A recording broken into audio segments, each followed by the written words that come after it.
پنیر خونگی هم درست کردنش آسونه، هم یه چیز ایمنیه که میخورین. شیر اگه شیر محلی و پرچرب باشه خیلی عالیه، ولی هر نوع شیری هم میشه. بذارین حسابی بجوشه، یعنی چند تا قول حسابی بزنه که سر شیرش هم میگیرین.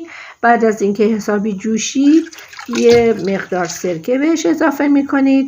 بعد از اینکه سرکه رو اضافه کردین چند دقیقه بعدش دلمه میبنده. دلمه ها رو جمع میکنید توی توری یا آبکش که آبش بره. البته اون آب رو باید نگه دارین. آبش که به حساب رفت روش وسیله سنگین میذارین که ذره فشرده بشه. آب این پنیرم با نمک مخلوط میکنین. نسبت نمک هم بستگی به این داره که شما چقدر شروع یا بی نمک بخواین. بعد از حدود نیم ساعت این پنیرتون آماده است. به قطعه‌هایی که دوست دارین ببرین و بذارین داخل آب نمک. به همین راحتی میتونین یه پنیر خوشمزه و واقعا ایمن سالم داشته باشین که دیگه نگران نباشین که چی دارین میخورین. حالا من کم نمک و نمکی درست میکنم.